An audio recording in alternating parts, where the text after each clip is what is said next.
Good morning, good morning. So, today as part of the endurance series, I thought I would go and visit someone that has helped me get very comfortable on my bike and my bike setup.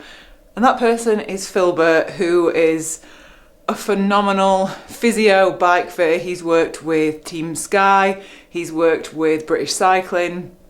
And so if there's anything about bike fit that he does not know, it probably ain't worth knowing. So he has had me set up on all my bikes, I've done all my endurance stuff, and that is why I've got so comfortable on there.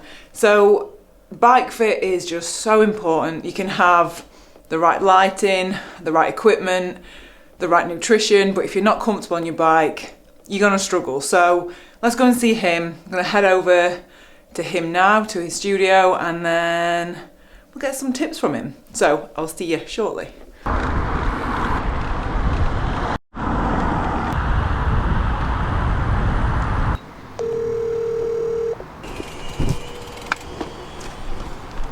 I'm actually really lucky that Phil is only about 12k from where I live. He's at the Manchester Institute of Health and Performance, just in case you want to come and see him. I'll leave all his links and stuff below.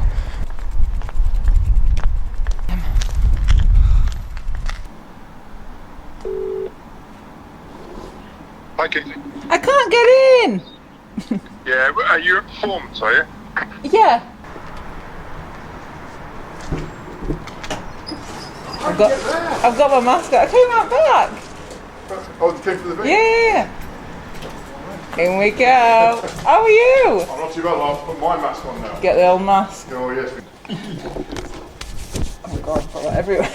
I want to give you a hug, but I can't. I know, we can't hug. Right, so I'm here with Phil. We are socially distant, so I'm not going to be in the video with him. But when I started kind of upping my endurance, I was getting I got a really sore pain like on the top of my shoulder and down my arm.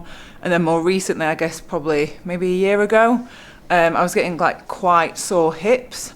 And so came to Phil, sorted me out, no problem. So today he's gonna explain kind of the best endurance bike setup and what you can do at home if you are wanting to ride a long way, in total comfort, pain-free. So.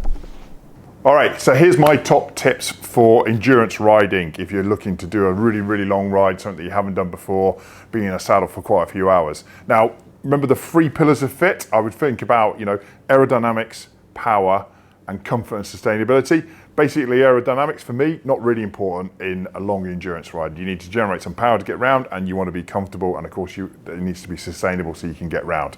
Now, if we talk about that, let's talk about 4 things in general. First of all, handlebar width, okay?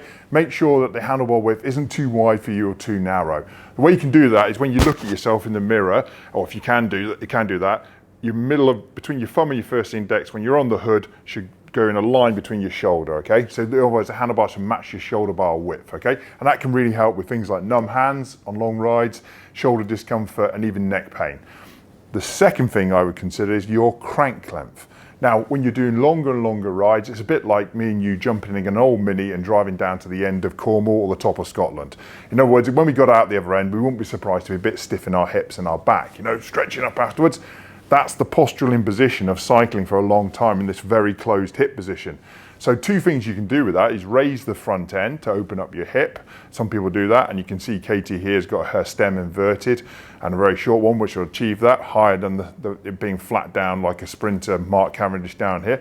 This raised position opens you up and makes it more easier to ride for longer. But another way of doing that is decreasing the crank length, which takes away top dead center of the pedal cycle and opening up your hip here. Both of them will make you feel more comfortable for longer.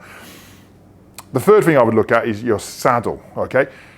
You're going to be sitting for longer on your sit bones most probably, rather than maybe rotating forward into an aggressive position. So saddle width, cushioning and comfort is going to be even more important than ever. So really take that detail. Remember, generally on an endurance ride like this, it's going to be in a more endurance position, so slightly more relaxed than say sprinting or time trial. In that case, a T-shaped saddle like this one that supports your sit bones is going to be more important. For the men, a gap saddle always will help out with any penile numbness, and for some women, a gap in there will also help. The fourth thing that most people wouldn't consider for me would be tyre width. Now, with the advents of disc brakes and new wheels coming out, tyre widths on some of these gravel bikes are getting far wider, but they're demonstratively more comfortable because of the increased pneumatic pressure there that can absorb bumps in the road and stuff. For example, there's no problem having a thin tyre if you're happy with that and comfortable and you want to go as fast as you can, but I don't think they decrease your rolling resistance so much as they used to do, and can really help out if you're somebody who maybe suffers with a little low back pain or numbness from vibration in the road. So do consider whether you can put the maximum tyre width on your bike and go and enjoy. So just very quickly though as well, if people wanted to have a bike fit, because I know you say not everybody needs a bike fit, so who would be the person that would want to do an endurance ride and would come to you for a bike fit, would you say? So people, it falls down into those categories about that phrase I coined a while ago. You have your macro absorbers and what I call your micro adjusters. Now, some of the audience might recognise themselves. Macro absorbers are people who just get on anything and can ride any bike and they don't seem to have any problem. Those annoying people who are great, never stretch or anything, and brilliant at sports. Micro adjusters might resonate with some of the audience in that, a small change in anything, you go away, you hire a bike and you're not as comfortable or something like that. Something slips on your bike and you really notice, like your saddle height, and then you're in pain.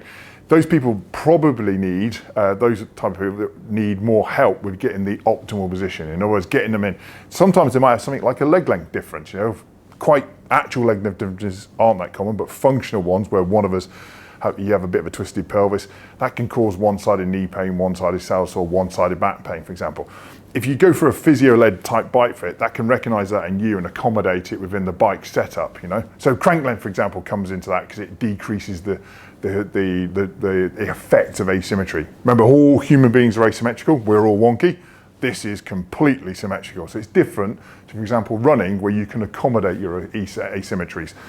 On 90 RPM for a 4-hour ride, that is locked in. And so if you've got a problem, it might become a small thing, a pea-sized problem might become a big issue. So that's where sort of a well-led, evidence-based bike fit can really help you go and achieve your goal. Thank you so much. Honestly, Phil has helped me out so many situations, so many times. So very grateful. It's only because you listen. Honestly, I do. If I've got any problem, I'm like, what do I do? He'll tell me, and I'm like, okay, I'm going to do it. So thank you so much. No problem. We'll leave a link to your YouTube channel below and your details to your website. So thank you very much. Get in touch if you need help. Cheers. Cheers, Phil. Bye. Bye. Bye. Bye. Is that all right? Amazing. Think how far we've come. Just move the wipes in the wash. God, how many wipes have you got? Safety. You pointing over that way? No, it's your video. It's fine. It's fine by me. I don't care. I don't care. Sorry. I trust you. Not I don't. And I trust you. Mate, but you are a tough cookie to get round the 312, whatever it was, in Mallorca with a broken rib. Because you undoubtedly had a broken rib. You definitely had a broken rib. Okay. Yeah, definitely. Right. Okay. Off you go. Right. Da, da, da, da, la, la, la, la, la. It's horrible. Are we filming now, are we?